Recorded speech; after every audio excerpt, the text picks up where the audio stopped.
नमस्कार, राज्यसभा टीवी के इस खास कार्यक्रम में आपका स्वागत है। मैं हूं आपके साथ अमृता चौरसिया। 19वीं शताब्दी के महान समाज सुधारकों में स्वामी दयानंद सरस्वती का नाम बेहद ही आदर और सम्मान के साथ लिया जाता है। जिस समय भारत में चारों ओर पाखंड, अंधविश्वास और सामाजिक कुरीतियों का बोलबाला था, उस समय महान देशभक्त और निडर सन्यासी स्वामी दयानंद सरस्वती ने इन सबके खिलाफ जमकर आवाज उठाई।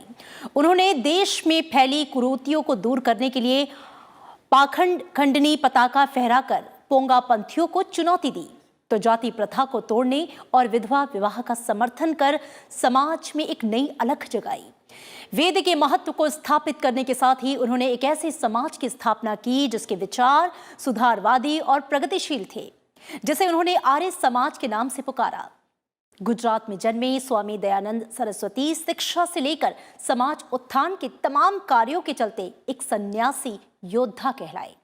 वे स्वामी जी ही थे जिन्होंने स्वराज का नारा दिया, जिसके बाद में लोकमान्य तिलक ने इसे आगे बढ़ाया। स्वामी जी हमेशा अपने उद्देश्यों के जरिए युवाओं को देश प्रेम और देश की स्वतंत्रता के लिए मर मिटने की प्रेरणा देते रहे। उन्होंने जीवन भर हिंदी भाषा का प्रचार किया। उनका कालजयी ग्रंथ सत्यार्थ प्रकाश वैचारिक क्रांति का महान शंखनाद है। स्वामी दयानंद सरस्वती अपने महान व्यक्तित्व एवं विलक्षण प्रतिभा की वजह से जनमानस के हृदय में आज भी विराजमान है।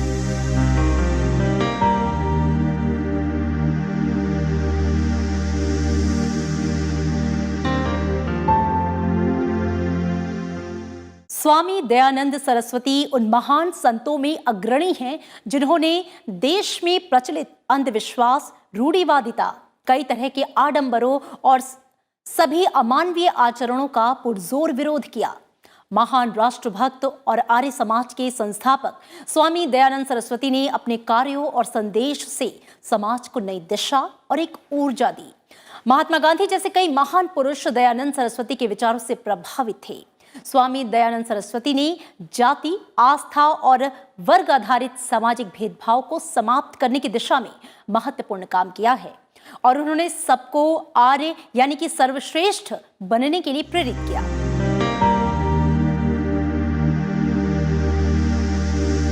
उन्नीसवीं शताब्दी में जब हम अपनी संस्कृति और आस्था को पश्चिमी संस्कृति के सामने कमतर समझते थे, तब एक ऐसे महापुरुष का अवतरण हुआ जिन्होंने हमें आत्मसम्मान और पुनर्जागरण का मार्ग दिखाया। जी हाँ, हम बात कर रहे हैं स्वामी दयानंद सरस्वती की।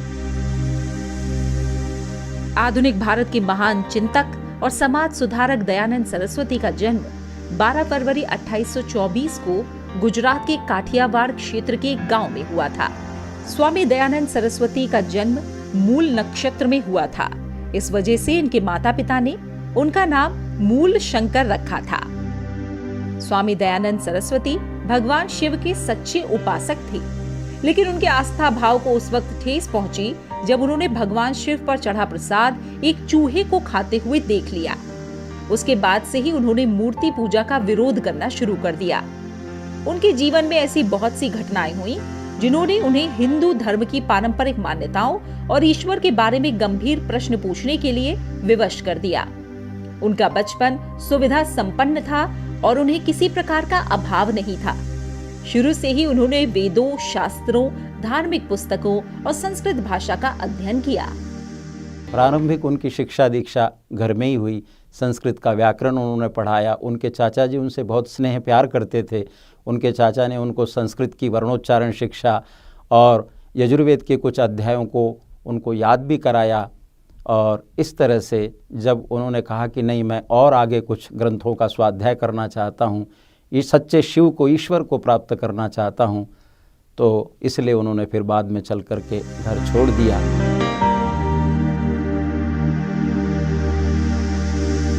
बड़े होने पर स्वामी दयानंद सरस्वती के माता पिता उनका विवाह कर देना चाहते थे, लेकिन उनका मन ज्ञान की खोज में रम गया था। 1846 में उन्होंने अपना घर बार छोड़ दिया और अगले 25 साल तक उन्होंने हिमालय की पहाड़ियों में भटकते, ज्ञानार्जन करते और अपने गुरु की सेवा करते हुए बिताए। उन्होंने योग विद्या और शास्त्र ज्ञान श्री विरजानंद से प्राप्त किया था। उनके गुरु विरजानंद ने उन्हें समाज में व्याप्त कुरीति, अन्याय और अत्याचार के विरुद्ध कार्य करने और आम जनगण में जागरूकता फैलाने को कहा। सन्यासी वो इसलिए बने क्योंकि उनके जीवन में एक घटना घटती है। उनकी जो चाचा थे, जिनसे उन्होंने संस्कृत पढ़ा है, व्याकरण पढ़ा है, और चाचा से वो बहुत स्नेह प्यार करते थे। उनकी बहन की मृत्यु को देखा उन्होंने, हैजे की वजह से उनकी बहन और चाचा की मृत्यु को जब देखा तो उन्होंने सोचा कि एक न एक दिन मुझे भी इस संसार से ऐसे ही जाना पड़ेगा। और माता पिता तो चाहते थे कि बालक मूलशंकर का विवाह कर दिया जाए, पर मूलशंकर ने कहा कि नहीं, मैं सच्चे शिव को खोजना चाहता हूँ। और इसी घटना की वजह से वो सच्चे शिव को प्राप्त करने के लिए घर से निकल पड़े, योगियों से मिले, और ऐसे सोचते खोजते खोजते स्वामी पूर्णानंद सरस्वती दाक्षिणात्य एक विद्वान थे, उनसे वो मिले तो उन्होंने बालक मूलशंकर को दीक्षा दी और मूलशंकर का नाम दयानंद सरस्वती रखा। दयानंद सरस्वती ने 10 अप्रैल 1875 को आर्य समाज की स्थापना की। इसका मकसद देश में रूढ़ियों, कुरीतियों, आडंबरों, पाखंडों से मुक्त एक नए स्वर्णिम समाज की स्थापना करना था। आर्य समाज के जरिए उन्होंने समाज सुधार के काम को आगे बढ़ाया। देखते ही देखते देश भर में इसकी शाखाएं खुल गईं। वेदों का प्रचार करने के लिए उन्होंने पूरे देश का दौरा किया और लोगों को वेदों की महत्ता के बारे में बताया। स्वामी जी ने धर्म परिवर्तन कर चुके लोगों को फिर से हिंदू बनने की प्रेरणा देकर शुद्धि आंदोलन चलाया। 1886 में लाहौर में स्वामी दयानंद के अनुयायी लाला हंसराज ने दयानंद एंग्लो वैदिक कॉलेज की स्थापना की थी। हिंदू समाज को इससे नई चेतना मिली और अनेक संस्कारगत कुरीतियों से छुटकारा मिला। दयानंद सरस्वती एकेश्वरवाद में विश्वास करते थे। उन्होंने जातिवाद और बाल विवाह का विरोध किया और नारी शिक्षा के साथ ही विधवा विवाह को प्रोत्साहित किया। समाज सुधार के साथ ही दयानंद सरस्वती ने अंग्रेजों के खिलाफ भी कई अभियान चलाए। उन्होंने ही कहा कि भारत भारतीयों का है। उन्होंने अपने प्रवचनों के जरिए भारतवासियों को राष्ट्रीयता का उपदेश दिया और भारतीयों को देश पर मर मिटने के लिए प्रेरित करते रहे। गुरु से जब दक्षिणा मांगी गुरु ने, तो यही कहा था कि दयानंद ने कहा, मेरे पास तो गुरुजी कुछ भी नहीं है। थोड़ी सी लौंग लेकर के जब गए तो विरजानंद ने कहा कि बालक दयानंद, मैंने तुम्हें इसलिए नहीं पढ़ाया कि थोड़ी सी लौंग दे करके और तुम सोचो कि मेरा सारा तुम ऋणों से ऋण हो सकोगे। इस देश के अंदर अज्ञान, अविद्या, अंधकार फैला हुआ है। समाज के अंदर अनेक प्रकार की कुरीतियां हैं। लोग वेदों को भूल चुके हैं, भारत की संस्कृति को भूल चुके हैं, वैदिक संस्कृति को भूल चुके हैं। तो दयानंद ने कहा, गुरुजी आप क्या चाहते हो? तो बोले, तुम अपना सारा जीवन इस देश के, राष्ट्र के उद्धार के लिए समर्पित कर दो। और तथास्तु कह करके दयानंद ने गुरु की आज्ञा का पालन करते हुए और इस देश के अंदर आर्य समाज की स्थापना की। 1875 में मुंबई के गिरगांव प्रांत के काकड़वाड़ी इलाके में। दयानंद सरस्वती ने अपने विचारों के प्रचार के लिए हिंदी भाषा को अपनाया। उनकी सभी रचनाएं और सबसे महत्वपूर्ण ग्रंथ सत्यार्थ प्रकाश मूल रूप में हिंदी भाषा में लिखा गया। दयानंद सरस्वती धार्मिक संकीर्णता और पाखंड के विरोधी थे। इस वजह से कुछ लोग उनसे शत्रुता भी करने लगे। इन्हीं में से किसी ने 1883 में स्वामी दयानंद सरस्वती को दूध में कांच पीसकर पिला दिया। इससे उनका 30 अक्टूबर 1883 को अजमेर में निधन हो गया। दयानंद सरस्वती सामाजिक और आध्यात्मिक सुधार के निर्भीक योद्धा थे। उन्होंने शैक्षिक और सामाजिक सुधार, विशेषकर महिला सशक्तिकरण और अस्पृश्यता उन्मूलन के लिए प्रभावशाली उपाय किए। उनका कार्य आज भी भारतीय समाज और पूरे विश्व के लिए बेहद ही प्रासंगिक है। दयानंद सरस्वती ने जिस आर्य समाज की स्थापना की, आज उसकी लगभग 10,000 इकाइयां पूरी दुनिया में कल्याणकारी गतिविधियां चला रही हैं। आर्य समाज ने नैतिकता आधारित आधुनिक शिक्षा के प्रोत्साहन में अभूतपूर्व योगदान किया है और उसने समाज में सभी वर्गों, विशेषकर महिलाओं और वंचित वर्गों की उन्नति के लिए काम किया। आर्य समाज ने देश भर में कई स्कूल और कॉलेज स्थापित किए हैं। Bureau report, Rajya Sabha TV. Bharatiya Samaj में ऐसे कई समाज सुधारक हुए जिन्होंने सामाजिक ढांचे को पूरी तरह से बदल कर रख दिया। ऐसे ही समाज सुधारकों में एक हैं आर्य समाज के संस्थापक और महान समाज सुधारक स्वामी दयानंद सरस्वती, जिन्होंने समाज में मौजूद अंधविश्वास और रूढ़ियों को खत्म करने में अहम योगदान दिया। उन्होंने बाल विवाह, सती प्रथा, विधवा विवाह जैसी सामाजिक कुरीतियों को दूर करने का काम किया। आर्य समाज के प्रवर्तक और प्रखर सुधारवादी स्वामी दयानंद सरस्वती ने जहां भारतीय समाज को पिछड़ेपन से दूर करने का आह्वान किया, वहीं ज्ञान के लिए संस्कृत भाषा का भी प्रयोग किया, जो ये दर्शाता है, ये दिखाता है कि वो नए और पुराने में सामंजस्य बनाकर रखते थे। स्वामी दयानंद सरस्वती भारत के महान चिंतक और निर्माता थे। 19वीं सदी के मध्य में भारत में पुनर्जागरण और सुधार आंदोलनों की शुरुआत जिन जिन क्षेत्रों में हुई, उसमें स्वामी दयानंद सरस्वती की भूमिका अतुलनीय थी। दरअसल 19वीं सदी के सामाजिक, धार्मिक और सांस्कृतिक आंदोलनों में दयानंद सरस्वती स्वयं एक आंदोलन थे। शिक्षा का प्रसार, कुप्रथाओं और कुरीतियों के निवारण, स्त्री और पिछड़ों की शिक्षा, स्वदेशी राष्ट्रीयता के विकास, रूढ़िवादिता को खत्म करने और अपनी संस्कृति के प्रति गर्व के भाव को जगाने के लिए जो ठोस काम स्वामी दयानंद सरस्वती ने 150 साल पहले किया, वो आज तक कोई व्यक्ति या संगठन नहीं कर पाया। स्वामी दयानंद सरस्वती ने जीवन भर समाज में फैली सामाजिक कुरीतियों और अंधविश्वासों के प्रति लोगों को जागृत करने का काम किया। उन्होंने जन्म के आधार पर जाति व्यवस्था का विरोध करते हुए कर्म के आधार पर जाति व्यवस्था बनाने पर जोर दिया। स्वामी दयानंद ने दलितों के उद्धार, स्त्रियों की शिक्षा, बाल विवाह निषेध, सती प्रथा और विधवा विवाह को लेकर समाज में क्रांति पैदा की। दयानंद सरस्वती का मानना था कि तीर्थ एक अच्छे कार्यों के लिए, सत्य बोलने के लिए और ज्ञान प्राप्त करने के लिए है, न कि पूजा और कर्मकांड के लिए। वे जातिवाद के भी विरोधी थे। वे जन्म से जाति यानी ब्राह्मण, क्षत्रिय, वैश्य या शूद्र की उत्पत्ति को सत्य नहीं मानते थे। उनका मानना था जो धर्म, शास्त्रों और वेदों का ज्ञान प्राप्त करेगा, वही ब्राह्मण कहलाएगा। उन्होंने छुआछूत को भारतीय समाज का सबसे बड़ा दोष माना। दयानंद सरस्वती ने बताया कि पर्दा प्रथा, बाल विवाह, सती प्रथा, बलि प्रथा आदि को कहीं भी वैदिक साहित्य में मान्यता प्राप्त नहीं है और ये गलत है। वे जीवन भर इसका विरोध करते रहे। उन्होंने वैदिक काल के सामाजिक ढांचे के आधार पर समाज में स्त्रियों को उच्च स्थान दिलाने का प्रयास किया। उनका मानना था कि समाज में स्त्रियों का समान अधिकार होना चाहिए। स्वामी दयानंद सरस्वती ने तो यहाँ तक कहा कि वेदों के अध्ययन का अधिकार स्त्रियों को भी उतना ही है जितना पुरुषों को। स्वामी दयानंद सरस्वती का मुख्य उद्देश्य वैदिक धर्म और संस्कृति की पुनर्स्थापना थी। उन्होंने वेदों की श्रेष्ठता का दावा किया और वेदों के आधार पर ही हवन, यज्ञ, मंत्रोच्चारण, कर्म आदि पर बल दिया। उनका मानना था कि ईश्वर निराकार है, इसीलिए मूर्ति पूजा निरर्थक है। उन्होंने ईसाई मत और मुस्लिम धर्म में हिंदुओं के धर्म परिवर्तन को रोकने की कोशिश की और इसके लिए शुद्धि आंदोलन चलाया। स्वामी दयानंद सरस्वती ने प्रत्यक्ष और अप्रत्यक्ष रूप से शिक्षा के क्षेत्र में अभूतपूर्व योगदान दिया। उन्होंने शिक्षा की एक ऐसी पद्धति की शुरुआत की जो भारत की संस्कृति और परंपराओं के अनुरूप थी, जिसमें प्राचीन वैदिक शास्त्रों के अध्ययन के साथ साथ आधुनिक ज्ञान विज्ञान को भी पर्याप्त जगह दिया गया। उनका प्रयास था कि शिक्षा समाज के मुट्ठी भर लोगों की जागीर नहीं बने, बल्कि सबको समान शिक्षा प्राप्त करने का अवसर मिले।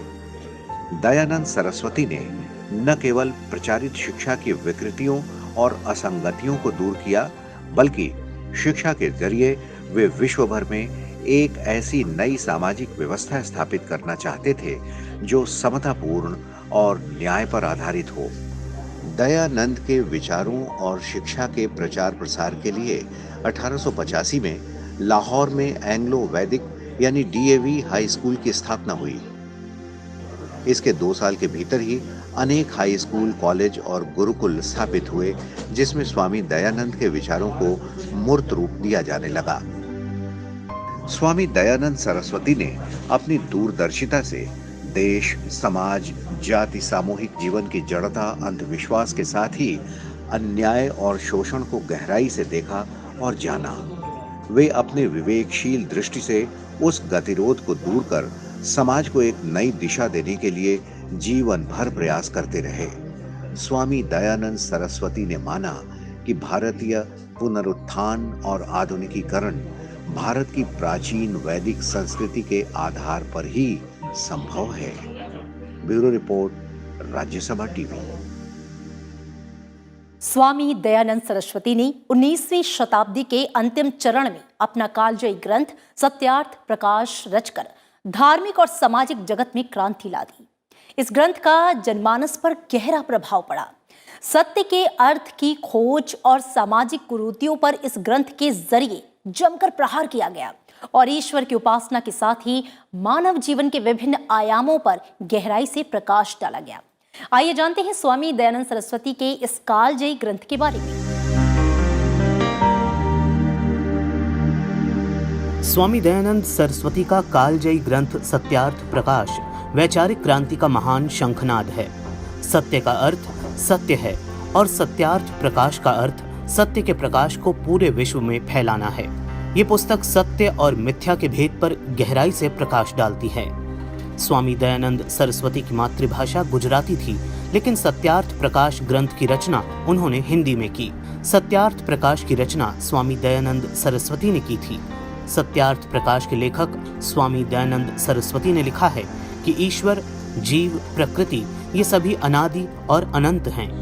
ईश्वर के गुण, कर्म, स्वभाव और सृष्टि के नियम भी अनादि और अनंत हैं। विज्ञान का भी यही मत है कि सृष्टि नियम यानी लॉज ऑफ नेचर अटल, अटूट और सार्वभौमिक है और इन नियमों का नियंता परमात्मा है।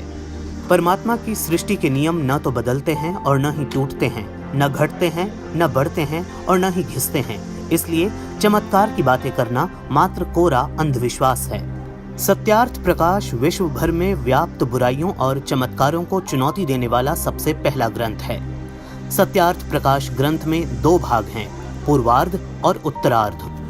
पूर्वार्ध में 10 अध्याय हैं और उत्तरार्ध में 4। इस प्रकार कुल 14 अध्याय हैं जिन्हें समुल्लास कहा गया है। पहले समुल्लास में ईश्वर के ओंकार आदि नामों की व्याख्या की गई है। दूसरे में संतानों की शिक्षा। तीसरे समुल्लास में ब्रह्मचर्य, पठन पाठन व्यवस्था, सत्यासत्य ग्रंथों के नाम और पढ़ने पढ़ाने की रीति। चौथे समुल्लास में विवाह और गृह आश्रम का व्यवहार। 5वें में वानप्रस्थ और संन्यासाश्रम की विधि। 6ठे समुल्लास में राजधर्म। 7वें में वेदेश्वर विषय। 8वें समुल्लास में जगत की उत्पत्ति, स्थिति और प्रलय। 9वें में विद्या, अविद्या, बंध और मोक्ष की व्याख्या की गई है।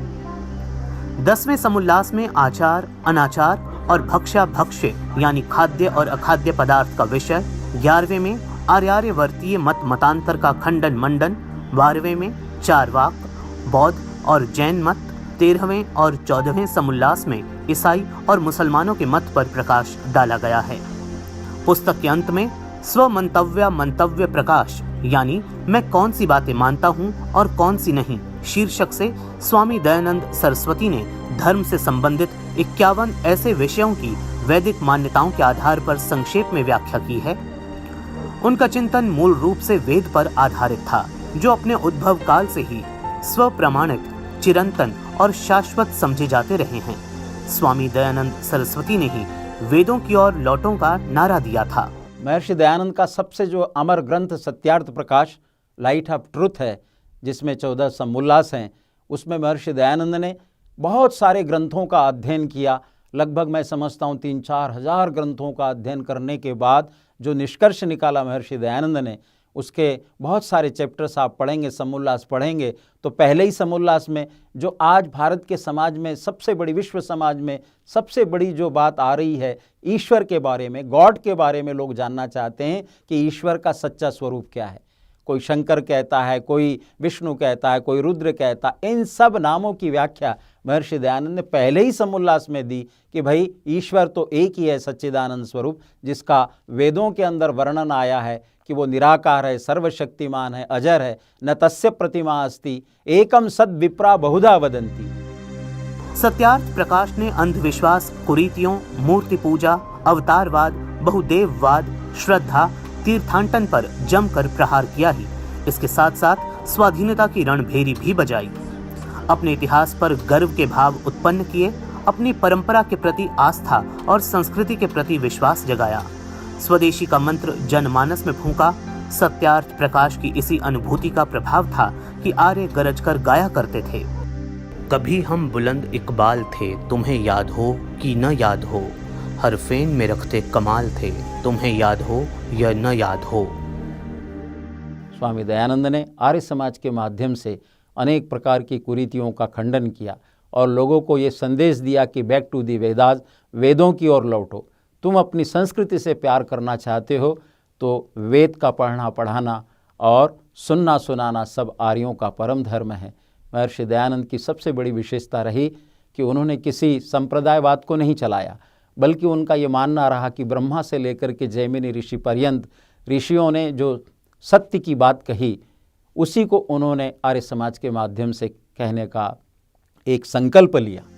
स्वामी दयानंद सरस्वती ने अपने विलक्षण व्यक्तित्व और कृतित्व से 19वीं सदी के पराधीन और जर्जर भारत को गहराई तक झकझोरा। उसका प्रभाव आज हम 21वीं सदी में भी महसूस कर रहे हैं और उनसे प्रेरणा लेकर उन सामाजिक कुरीतियों, धार्मिक अंधविश्वासों से लोहा ले रहे हैं जो दीमक बनकर समाज और धर्म को भीतर ही भीतर खोखला कर रही है।